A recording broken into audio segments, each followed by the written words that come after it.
Muy buenos días, familia. Aquí seguimos un día más, una mañana más de lunes para seguir compartiendo y estudiando la bendita y la poderosa palabra de nuestro buen Dios.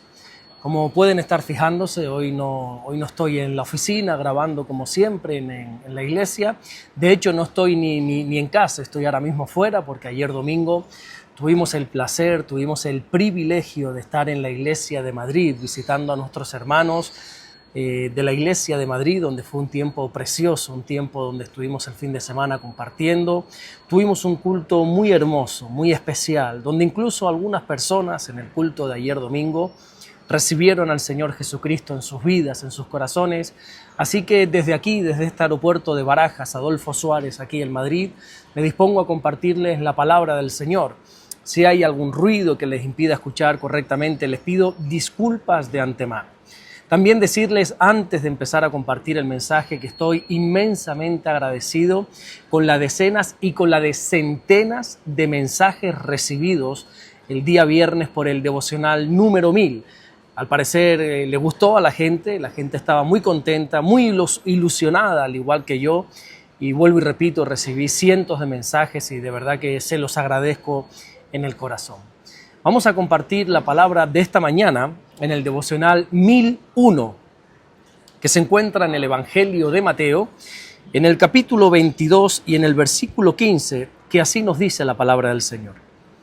Entonces se fueron los fariseos y consultaron cómo sorprenderle en alguna palabra. Una vez dejada atrás la parábola de la fiesta de las bodas, donde la hemos estado estudiando por casi 3 semanas, ahora vamos a enfrentar, creo yo, una de las vivencias de Jesús más conocidas por todos, que es la cuestión del pago de los impuestos romanos. Recordemos, una vez más, que para este entonces que estamos tratando, Roma era la que estaba encargada, la que estaba gobernando sobre Israel. Y aunque si bien es cierto que Roma era un imperio que permitía la libertad religiosa, aún así Roma lo que hacía era asfixiar por completo a las personas con impuestos, altísimos impuestos. Este asunto lo vamos a ir desglosando, lo vamos a ir analizando con todo lujo de detalles a medida que vayamos estudiando los siguientes versículos. Así que en la mañana de hoy nos vamos a centrar en estas palabras del versículo 15, donde Mateo nos está compartiendo una imagen de lo que está sucediendo justo después de que Jesús narrara la parábola. La parábola anterior fue narrada para los religiosos, para los fariseos. Y aquí en este versículo 15 lo que nos estamos encontrando es a estos mismos fariseos yéndose del lado de Jesús. Y para colmo de males, ellos no se estaban yendo de una manera buena, de una manera amable, sino que, como dice el texto, ellos se estaban yendo, ellos se fueron para consultar cómo sorprenderle en alguna palabra. Bueno, ¿y qué enseñanza podemos sacar de aquí? Pues creo que una muy interesante, y es que tarde o temprano la religiosidad te aparta de Jesús. Tarde o temprano la religiosidad te aleja del Señor. En teoría los fariseos tendrían que ser, creo yo, las personas, más cercanas a Dios, porque si en algo destacaban ellos, si en algo destacaban los fariseos, era en su estricto cumplimiento de la ley de Dios. Ellos presumían de ser muy celosos en cuanto a la palabra del Señor, en cuanto a la Torá. Una de sus finalidades era la de ser totalmente radicales en cuanto al cumplimiento de la Biblia, de la palabra. Pero mira, ¿sabes qué? Quisieron ser tan radicales en la palabra que al final se olvidaron de conocer al Dios de la palabra. El mismo Dios encarnado se presentó delante de ellos.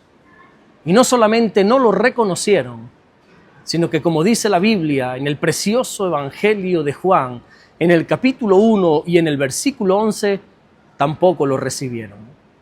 El Señor se presentó frente a ellos con grandes señales, con grandes prodigios.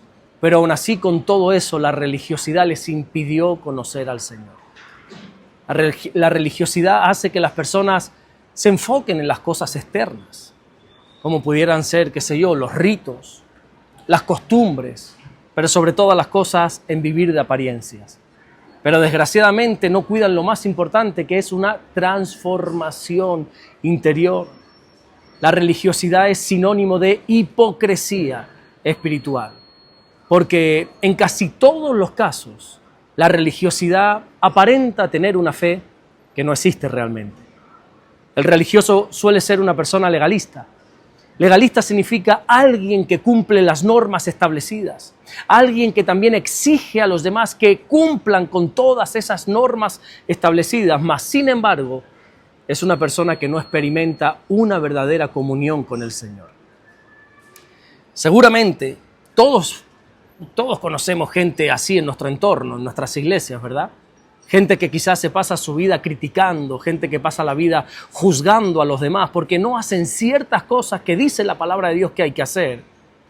Pero claro, cuando analizas sus vidas personales, te das cuenta que ellos no tienen ni amor, ni por supuesto tienen misericordia. Jesús dijo en este mismo Evangelio de Mateo, allí en el capítulo 9 y en el versículo 13, que lo que Él quiere de nosotros es misericordia y no tanto sacrificio. Mira, escucha atentamente. De nada nos sirve hacer y hacer para Dios si no tenemos una relación con Dios.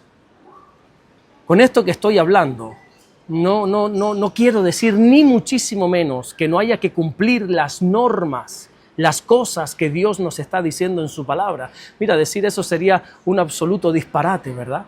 Por supuesto que hay que cumplir con absolutamente todo lo que Dios establece en su palabra. Con todo, al pie de la letra hay que cumplirlo. Pero por encima de eso, tiene que estar nuestra relación con Dios. Cuando uno centra su fe en hacer para Dios, en vez de conocer a Dios, tarde o temprano se acaba alejando de Dios, como hicieron estos fariseos. Ellos no pudieron soportar a Jesús. Ellos no pudieron aguantar su presencia. Y por eso se fueron del lado del Señor. La Biblia dice en el Evangelio de Juan, en el capítulo 3 y en el versículo 20, que todo aquel que hace lo malo aborrece la luz y no viene a la luz para que sus obras no sean sorprendidas.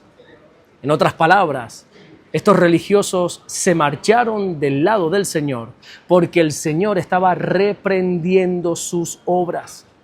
Lo que estaba haciendo Jesús era manifestar, sacar a la luz todas las tinieblas de ellos. Así sucede también a día de hoy en muchas de nuestras congregaciones, en muchas de nuestras iglesias. Hay gente que se va de la iglesia y no quiere saber absolutamente nada más, no porque no crean en Dios, no, ese no es el motivo. Es para que sus obras no sean reprendidas. Pero lo más triste de todo esto no es que los fariseos se fueran y ya, sino que como dice el versículo que estamos tratando, el versículo 15, ellos se apartaron del Señor para consultar cómo sorprenderle en alguna palabra. Es decir, ellos empezaron a buscar la manera, a buscar la forma de que Jesús cayera en alguna trampa para poder acusarle. Mira, honestamente te digo que a mí no me deja de sorprender que estos religiosos, estos fariseos, estos hombres que estaban dedicados a leer, a memorizar y a enseñar las Escrituras, consultaran entre ellos para poder destruir al autor de las Escrituras. ¿Y cómo querían sorprender a Jesús? Bueno, lo dice el versículo, por medio de sus palabras. Ellos querían encontrar alguna contradicción en las palabras de Jesús. Qué sé yo, alguna mentira, algo que ellos pudieran agarrarse para poder condenarle. Y esto nos recuerda una vez más que el enemigo es muy astuto. El enemigo siempre está buscando lo más mínimo para poder acusarnos. Es más, de hecho, la Biblia, ¿sabes cómo denomina, entre otras muchas cosas, a Satanás? En el libro de Apocalipsis, en el capítulo 12 y en el versículo 10, lo denomina como el acusador de nuestros hermanos. Al igual que estos religiosos, así también hace el enemigo. Nos tiene en constante vigilancia. Nos está observando día y noche. Y no precisamente para aprender de nosotros. No lo hace con ese fin. Lo hace para poder acusarnos de algo que digamos. Por eso tenemos que cuidar mucho cada una de nuestras palabras. El apóstol Pablo le dijo a los Efesios en su carta, en el capítulo 4 y en el versículo 29, que ninguna palabra corrompida tiene que salir de nuestra boca. El cristiano siempre tiene que andar con pies de plomo con todo lo que dice. Santiago nos enseña en su carta, en el 3er capítulo y en el versículo 12, que de la misma manera que de una misma fuente no pueden salir dos aguas diferentes, no puede salir agua dulce y agua salada, así tampoco de una misma boca, de nuestra boca, no puede estar saliendo bendición y también maldición. Los cristianos tenemos que destacarnos por ser personas que hablamos correctamente. Por eso precisamente también Santiago nos da un consejo, pero esta vez lo hace en el capítulo 1 y en el versículo 19 de su carta, cuando nos dice que todo hombre sea pronto para oír y tardo para hablar. Dios mediante, en los siguientes devocionales vamos a ver cómo estos religiosos, estos fariseos, no pudieron sorprender a Jesús, mira, en ninguna palabra. Y de esa misma manera, de esa misma forma, debería pasar con cada uno de los creyentes, con cada uno de nosotros. Por eso, hermano mío, cuidemos muchísimo nuestra manera de hablar. Amén.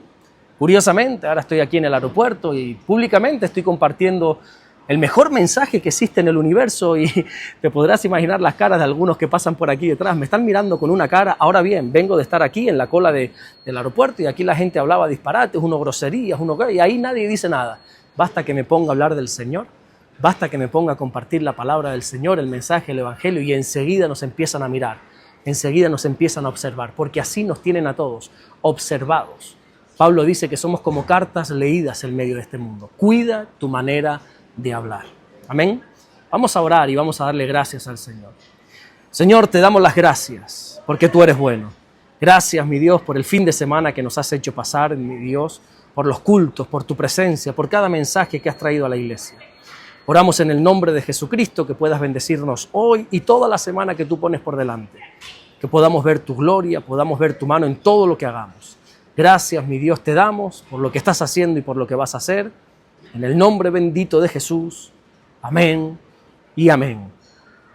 Que Dios te bendiga, mi querido hermano, mi querida hermana. Nos vemos mañana martes, Dios mediante, para seguir compartiendo la palabra del Señor. Ya mañana, si Dios me lo permite y Dios me lleva con bien, ya estaremos compartiendo desde casa, desde Fuerteventura, desde mi hogar. Allí vamos a estar ya compartiendo la palabra a partir de mañana. Y como cada lunes te pido, por favor, comparte conmigo de qué se predicó ayer en tu iglesia. ¿Cuál fue el mensaje por el cual el pastor, el maestro o la persona que estuviera encargada de llevar a cabo la predicación del Evangelio, cuál fue el mensaje o el versículo central en el que se centró? Házmelo saber aquí en los comentarios. Y también te pido que estés suscrito a este canal, que le des a la campanita para recibir mensajes cada vez que estemos subiendo un vídeo, ya sea un devocional, una predicación, un resumen, una entrevista, lo que quiera que sea, y puedas estar al tanto de todo lo que estemos publicando aquí. Nos vemos mañana, Dios mediante, para seguir compartiendo el mensaje del Evangelio. Dios te bendiga.